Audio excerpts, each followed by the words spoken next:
Thank you for inviting me. This is my first visit to TISS. I've always wanted to have a lot of interactions with social sciences people. The talk I want to give today is how British Orientalism and colonialism, while it's gone, it has been replaced by another kind of Orientalism, which I call American Orientalism. And the British Empire transferred across the Atlantic. So now we have an American Empire.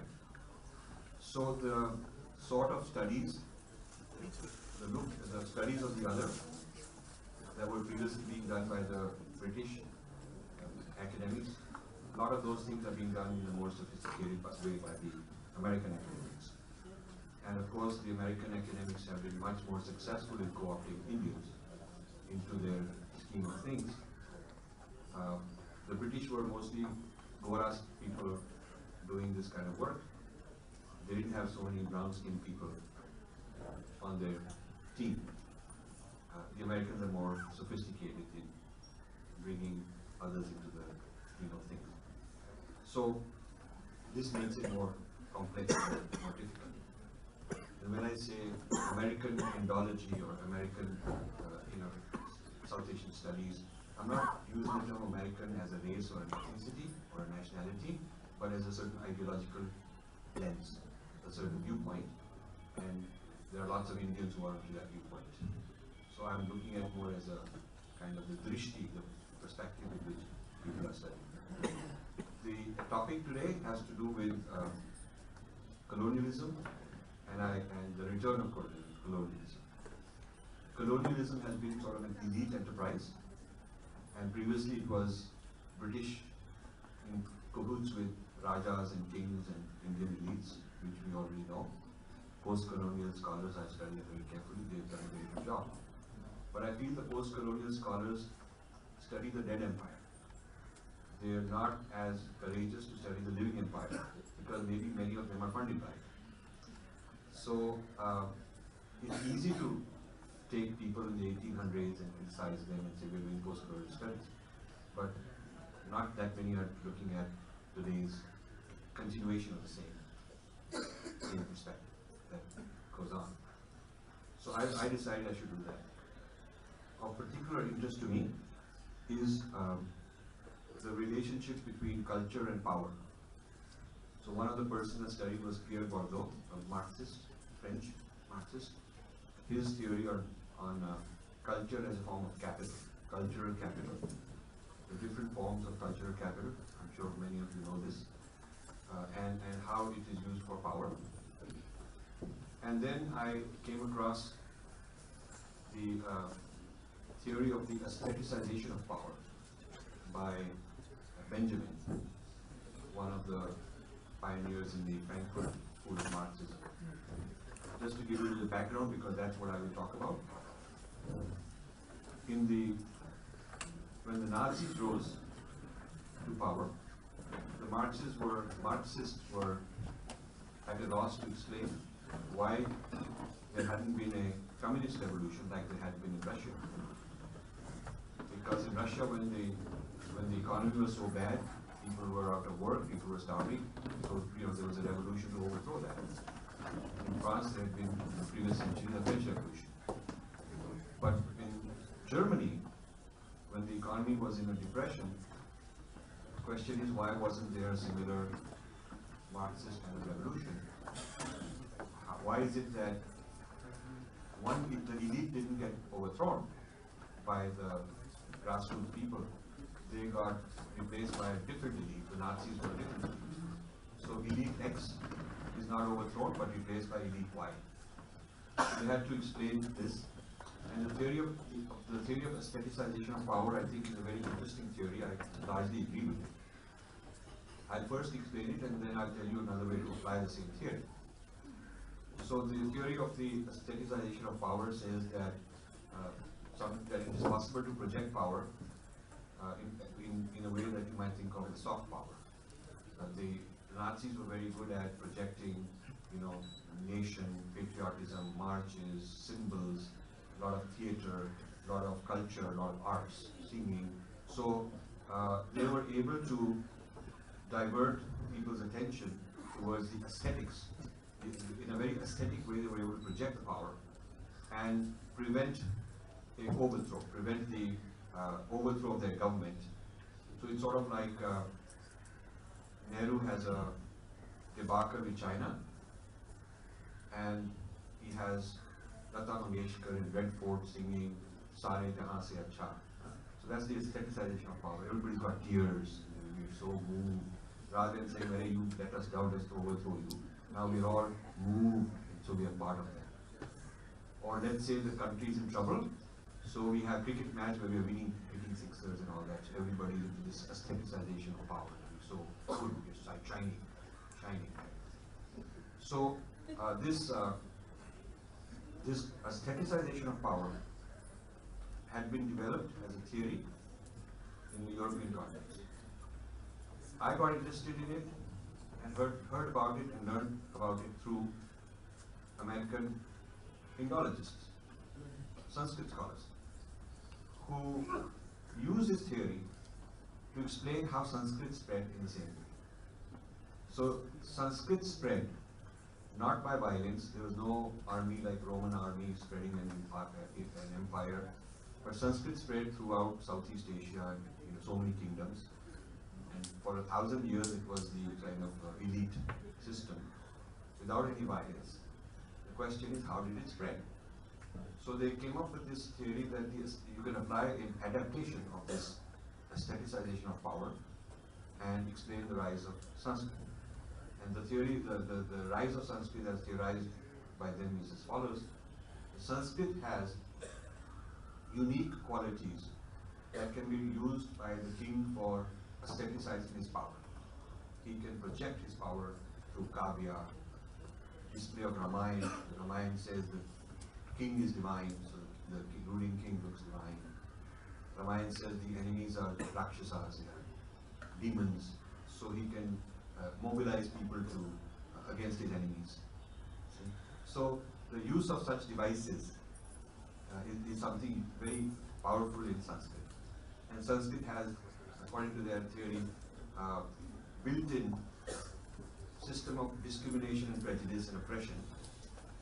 So Sanskrit says these people can't use it, those people can't use it, and the ruling elite have a privileged access to this tool. So Sanskrit is sort of a development tool, the way you have software development tools. And in this development tool, you can develop all kinds of kavya and things that pageantry, nationalism, patriotism, and Sanskrit is unique according to this theory. So Sanskrit facilitates elitism, which helps power, and then for this reason Sanskrit got franchised. A yajna is performed, which gives the king divine status, and all kinds of kavyas are performed, which facilitate that, which further that. And so this is a mechanism of spreading power. And so hence there is a sort of conspiracy implied between the Brahmins as the technologists of this device, Sanskrit technologists, and the Raja, the kings in Asia, Southeast Asia, all over Southeast Asia, as the sponsors. So the king buys into this system, he sponsors the Brahmins who looks after them, and the Brahmins produce all this paraphernalia for the king becoming seen as powerful. And therefore the public is so aestheticized with this power, so mesmerized, so intoxicated, like the opium of the people, that they don't revolt. So hence hence the theory says Sanskrit was sort of franchise network across a large space. No other language and cultural system had peacefully spread across such a huge space for 1,000 years or more. So this is the term is given Sanskrit cosmopolis. A cosmopolis of many independent nations, all under the spell of Sanskrit. So this is the theory of the aestheticization of power. I actually don't have any problem with this. I actually like, even though I'm critiquing these people, but I think they have, it's a very interesting theory. It's quite an interesting theory. So, as I often like to do, I sort of played around with this theory to see what else can I do with it. And I realized that the very same theory can be applied back on them. So, these Indologists are aestheticizing power, their power. Now it's American power, it's Anglicized power. Now one of the terms developed by people who came up with this theory is called literarization, with an extra Literization is literary. You just know how to read and write, literization. But if you add an extra R-A in it, literarization. So it's not literization, but literarization. That is when the technology of language goes beyond literization. So it's not just knowing how to read and how to write ordinary things, you know. It's not just a matter of ordering a cup of chai or having mundane conversation, talking about cricket and whatnot. Literarization means that you have taken the language and you have what they call infused it with structures of power. So there is literization when the language is just useful for reading, writing, common, common talk. And literarization is an elitist weapon of power because the language has now been infused with structures. So the structures of Brahmin, Brahmin power over others, the structures of king, being the divine, the structures of enemies having to be killed, all these kind of structures got infused. So basically these people show that there was earlier simple Sanskrit, and then this became infused with all these structures, and then that's the age of literarization. And that's when, so there is literarization, and then aestheticization of power, and then this power spreads, this stage of development, and there is evidence given how in one kingdom after another it went through these pronouns. So, consistent with that, right now I'm developing this theory of the Americanization of Indian elites. That is what has to do with recolonization of India. The Americanization of Indian elites also involves literarization of English. Literary Sanskrit was easy, people could read, but literarization meant you had to understand certain structures, certain theories, certain siddhant, which most people couldn't understand. So, because the elite had access to these structures, and therefore they could use these technologies of language, it gave them power.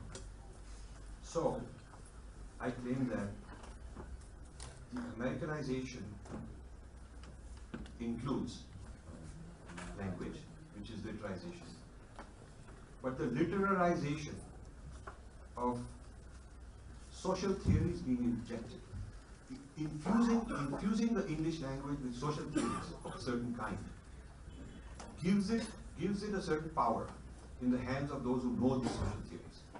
So somebody doesn't know, common person doesn't know these theories, the theories may pertain to him, they may be explaining him, describing him, but he is not able to talk because he doesn't understand it. These theories are very high flown. You go to very high-class universities in foreign countries and get degrees, and if you don't manage to do that, then the next best thing is you bring some people from there who come back and they teach you, and you climb up the ladder. So the lowest is the student who's consuming all this, and they have to prove that they've understood it in order to advance, and then gradually they publish in journals that people trained in this way are teaching, are moderating, and they are the peers and adjudicating. And then gradually you climb up the ladder, and one day you may get to visit there or get a degree there, and one day you may even get one of these literary awards, and somewhere along the way you go to Jaipur Literary Festival. And there is a certain aestheticization of power. So now this group of elites who know this lingo, they can talk about all these sophisticated things. I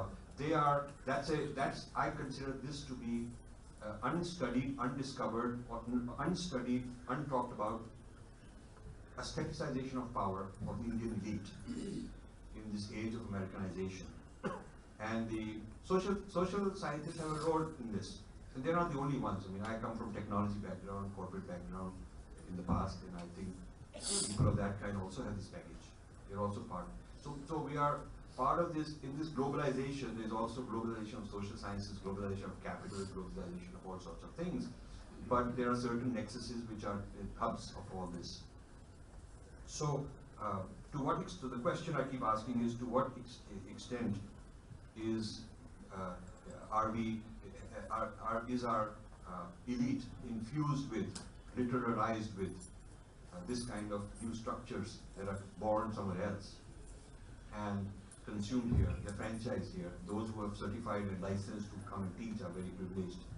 You know, like you could get a Pizza Hut license, you could get a license to teach a certain theory because you're certified and you've got this degree from somebody. It's certified, so it gives you status. How is that really different from the Brahmin elite we're talking about over here? So this is very interesting because not only is the sponsor the Western foundations, funding mechanisms, some with CIA links, even now. I mean, they keep getting discovered. But I mean, it's a free world. Everybody has a right to use their money and promote, and CIA has its rights, and we have a right to talk about it. Okay, so they have a right to do what they do. We have a right to talk about it. It's not only just that; it's also Indian entrepreneurs, Indian billionaires who look for a seat at the table. One way is you go give $50 million to Harvard, you are now in the inner club of your kind of honorary white. Or you give $25 million to Wharton or something like that, you're part of the ruling elite. So you've earned a place there, and part of the role you play is that you represent that same game here. So now you've got a kind of franchise. You've got this franchise, you're playing that game. So this loyalty towards, so the intellectuals co-opted in India have to be loyal to the system in terms of the theories, language, literalized structures, aestheticization of power, loyalty to their sponsors, and their career depends on how good a job they can do. And then they are looked after, they're taken care of, it works both ways, so you're loyal to this scheme, loyal to you. If you're a rebellious type, you're given ammunition to rebel against your civilization, to say that that's the problem. So you're turned around into that mode. You're discouraged from looking back and saying, what about the blacks there, what about the Hispanics there, in your own country, before you export solutions to us, why can't you cure yourself? You see? So that would make you a kind of dangerous person to be sidelined. So there is a invisible collar people are wearing. We have a system called invisible collars, invisible fence in the US. I have a dog. So instead of putting the dog inside the house and on a leash, or the other option of just leaving the dog open and go running around the street, but there is this technology, they put a little chip on the collar, which doesn't do anything, and they put a wire under the perimeter that you want the dog to stay in, and is connected to the electrical thing. And if the dog tries to cross, you get a shock. So I asked this fellow, how cruel is it? And he said, no, it's not cruel, don't worry. And I said, how do you train this dog? My dog's a very loving dog, I don't want to do this. They said, don't worry.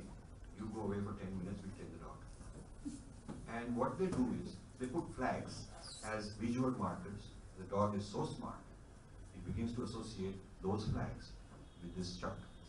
So once they take the dog to the fence, and 2 feet away, it starts giving a little bzzz kind of signal. And then once they cross the fence, and the dog gets a shock and yells and screams, very painful, and the dog, then they take the dog to every flag, not crossing it, no shock. But just within 2 feet, and the dog hears, he gets the buzz and wants to come back because he associates that this buzz. So first he associates that this buzz will lead to pain if I continue. Then he gets the idea that where the flags are is where this line is. So they say you keep it for 3 days, then you can remove the flags, this dog will never cross. Never even get pain, never cross. This is called the invisible, I call it the invisible fence syndrome. And I think a lot of Indian elite are wearing this collar. They know the line not to cross. They don't have to be physically held back. They just know that those flags have been put there. They just know कि अच्छा ये glass ceiling है, यहाँ इधर रहेंगे ठीक रहेगा. We be looked after. We get good food. We sometimes wag our tail, and be happy. But we better not cross this. So I think there is this technology of invisible fence that a lot of Indian elites are in. ठीक करेंगे आपको Jaipur literary fest में 5-star treatment मिलेगा, वहाँ बहुत aesthetic होगा. You had 20-year-old single malt, 18-year-old line जाएगी. People don't know the difference between one and the other. I called some of these guys to my house and I said, I'll give you a whole case of this 18-year if you can tell me one versus the other. I will do a blindfoldness test. I had a friend of mine who knows about all these things. I don't know about all these things. I said, you bring all these favorite things that these guys have, and let's see if any one of them can tell the difference if you don't tell them what is what. And they really can't tell. It's all shoshagiri and kind of aesthetics of power. It's just style, fashion, who's high class, who's got more thappas on his passport. In India International Center, I sometimes sit and people are comparing who got more thappas on his passport, telling stories about I went there, it's all showing off to the other Indians, basically deep complexes. So this is how elitism works. I mean, this is how royalty works all the time. So this business of this aestheticization of power and recolonization through this kind of elite involves control of communication channels. One of the allegations made against the elite Brahmins is that they control communication channels. Others won't allow it. So they control communication channels. So getting in was the gate to power, the route to power, but not everybody could get in. So today it's similar. I mean, I cannot get myself into mainstream media, and I don't care whether they criticize me or not. They prefer to just ignore. I keep when the Hindu attacked me last year, I called a lot of people. They would ignore me. I said, I just want the right to rebuttal. You can write, I will write. We'll have a discussion, conversation. Why is it a problem? They wouldn't. They were silent. And then someone introduced me to Ravi. He's the brother of Enron. I met him last week in the private gathering, him and his wife Sudha. They're really wonderful people. So I told him my whole matter, and he was shocked and surprised at the information I was giving him. He said, this is very interesting that you're telling me all this should come out. Yeah, this is a very legitimate site, nobody knows. And I can't do anything but because Malini runs the editorial stuff nowadays, so I sent it to Malini, and I sent a note, and maybe she will do something, and Malini, of course, decided not to do anything. So this control of channels, whether it is one-sided media, whether it is literary festivals, whatever. That's why I'm very happy you are here. I'm really very happy. It is not important whether you like, dislike, criticize. We ought to have conversations. Indians should be able to talk to each other. You know, one thing I'll tell you, difference between Indian discourse and American discourse is, Americans, no matter how much they disagree with each other, how much they're opposed to each other, they'll go and play golf together. Yeah, they have that kind of a culture also. They'll go to the bar, have a drink together. They'll even chat. They'll also be friends, personal friends.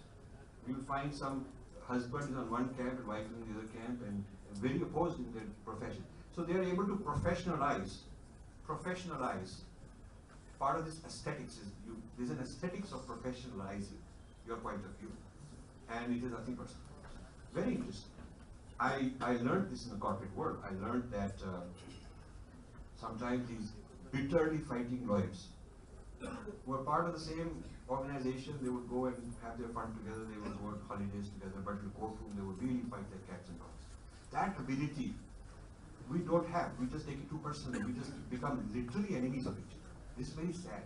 Why can't we just disagree and say, okay, you have a point of view, I don't agree with it at all. I have a different point of view. And maybe we'll argue, maybe we'll learn a little bit from each other. And maybe at the end of the day, we'll still remain opponents. But we can be friends, we can still play cricket together. We can still, call each other fine in a nice, amicable way. We don't have that in India. In India, it's sort of hostility in a bitter hatred, kind of literal hatred kind of way. And I wonder to what extent it's part of the influence of colonization that will be turned into this hatred, mutual, one king being made to fight another king and things like that. It's in our past to sort of go after each other. And to what extent we are encouraged to do this. So, I'll just make a couple more points. Um, this idea is beyond left and right. There's nothing leftist or rightist. I think both these so-called wings are part of this aestheticization of power. I find a lot of people, since the new government came into power, a lot of people there are sort of like that. Talked about it. I mean, some have changed, some are always like that. So it's not a criticism of the left. It's a criticism of the elite of all kinds. The Indian elite have this complex of Americanization, like in the earlier times it was British Anglicization. Previously it was the guy who played polo and his son would be sent to Cambridge and he would marry some white woman and they would give this 21 gun salute, he'd be on an elephant. This was the aestheticization of power. Now it is, these things are not done, but more Americanized things are done. The American equivalent of such things. And by the way, there's nothing un-American or anti-American for me to be saying this. I find that the interest for such discussion is huge in the United States compared to India. Because people here are afraid, wondering, kya hoga, kaise bolega, kaise bolega. But in the United States, there's a large amount of people who do this. Blacks do it, Hispanics do it, Chinese do it. There's a large Islamic studies people who do these things. But I would say the blacks are the ones who've done the best job. And then Hispanics, Latin American type people have done a tremendous job. And now Chinese they have this lot of studies of this sort that they are sponsoring. So the Chinese proudly say that China studies is run by them, not by the Americans. The journals are in Mandarin. They are located in China, the best journals. Their editorial boards are staffed by their people. The conferences, the doctorates. If you want to be a scholar, you got to be in the good books of the Chinese. It's not like the Americans have to certify who's a Chinese scholar. The Chinese have to certify who is a Chinese scholar. Japan studies here. The Americans have tried to control some of the journals, but there's always resistance. Similarly, Arabic studies, Arabs are very solidly in control. It's in their language and they're the adhikar, they have the authority and they'll tell you this is right, wrong. Of course, Westerners are always studying them. Nobody can be stopped. But the self-study of the Arabs is in their own terms. And similarly, the Iranian study and Persian language studies is in their own terms. So, for some reason, I mean, for obviously the reasons you guys know, the history of colonialism has been such that the study of India has been controlled from the outside.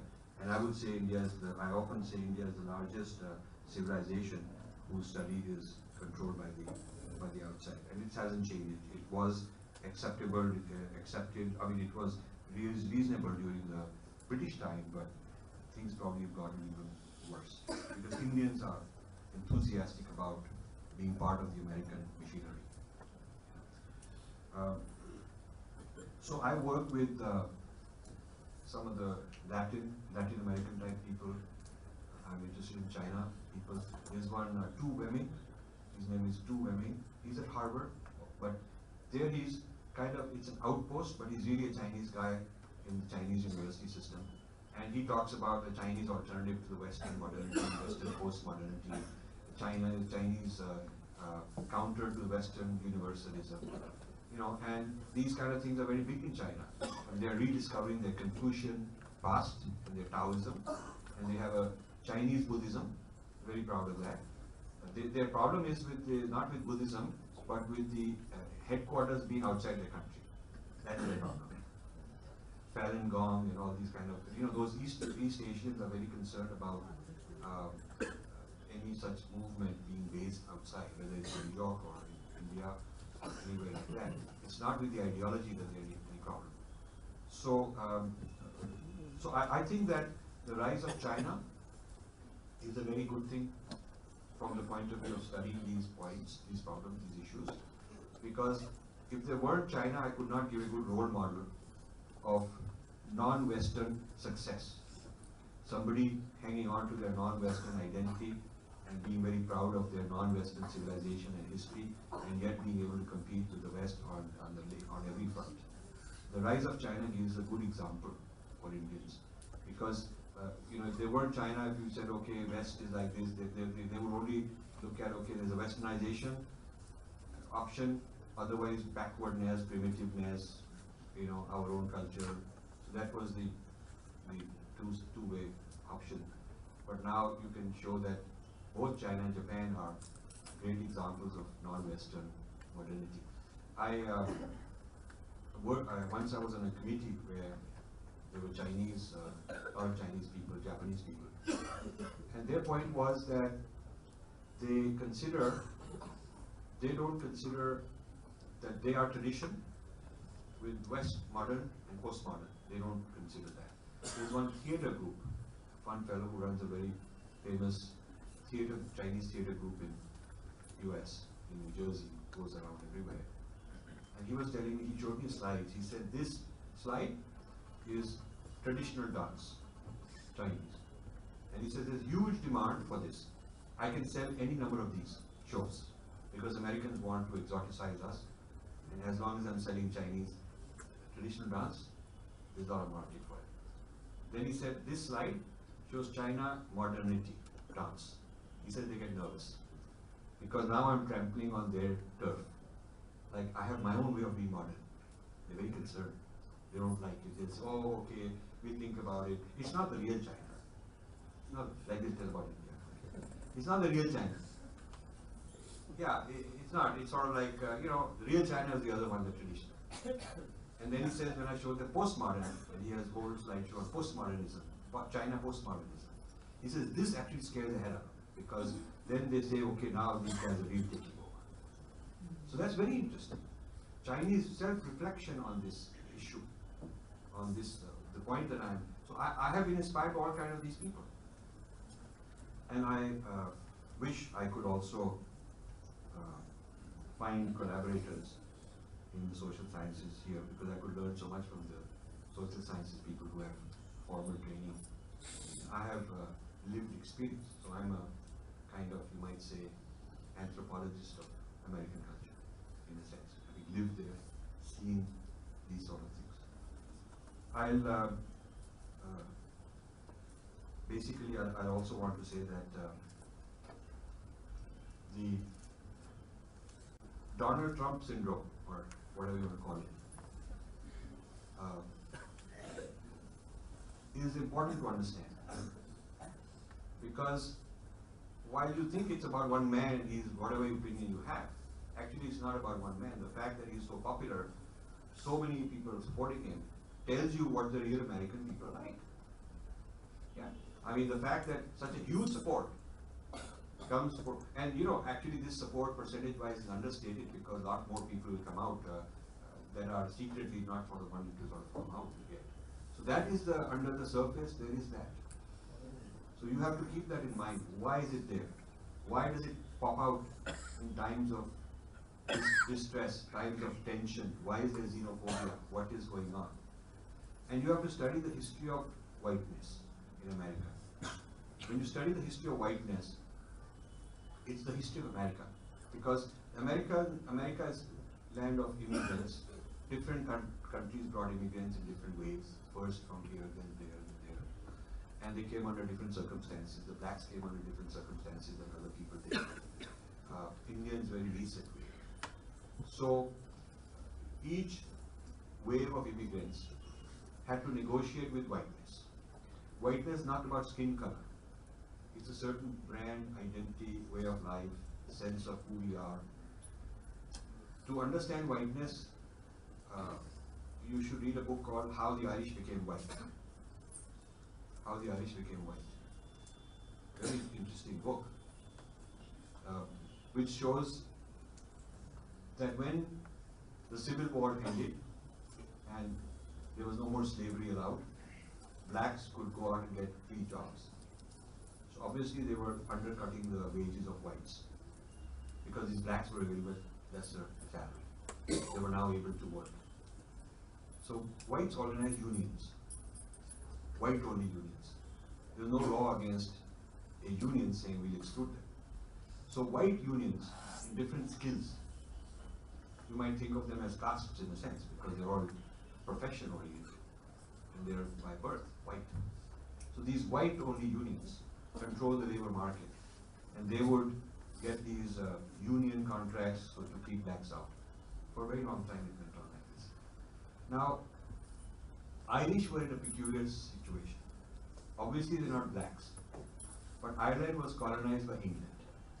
So when Irish immigrants came to the United States, the Englishman who was running the show in a club, in a white labor union, wasn't going to allow Irish to join as equal status. So Irish immigrants were excluded from membership in white labor unions. Therefore, they were not whites. That's in terms of job, in terms of labor, social status, they were not whites. They were white clubs, pubs, where it would say dogs and Irish not allowed. This you can read up all this stuff. A lot of discrimination against Irish people. And then there was some violence went on in Philadelphia and other places in the 1800s, where Irish tried to physically get into these places. They were not allowed to. There was a lot of violence, and that is when it was decided that Irish should be allowed in the labor unions. And that is how the Irish became white from that point of view. And then there's another book, how the Jews became white folks, written by a Jewish person, Karen Brodkin or something, an anthropologist in UCLA, who wrote that until her grandparents' generation, they didn't think of themselves as white people. And so the point being that a new group has to negotiate, are we white? How do we become white? What does it take? Or are we non-white? If we're non-white, who are we? So blacks found the hard way that they are the only ones who cannot become white. It's not our option. Because the slavery, the baggage, the whole thing was so intense. They tried to become white and did not have their own civil rights movement. They let whites run the show of black rights. The whites were championing the blacks. They didn't have their own leaders. And they got burnt because during a big depression in the late 1800s, there was this Jim Crow, the Ku Klux Klan came up, all that started to kind of push them back. Because listen, we freed you from being slaves, but don't think you're equal to us. You must know how far you can go. So that kind of pushback happened. So then the blacks decided that we're going to have our own leaders. We have black power. We don't want to become whites. We will create a black pole of society which will demand its own stature. And they have done that very successfully. They're very proud to be. They have their own music, their culture, their fashions, their language.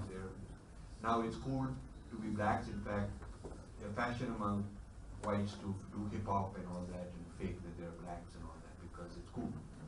So blacks have created this non-white space. Hispanics are confused. There's a big argument among Hispanics, are we white or not? And you find those who think that this whole Hispanic movement is not good, they should assimilate.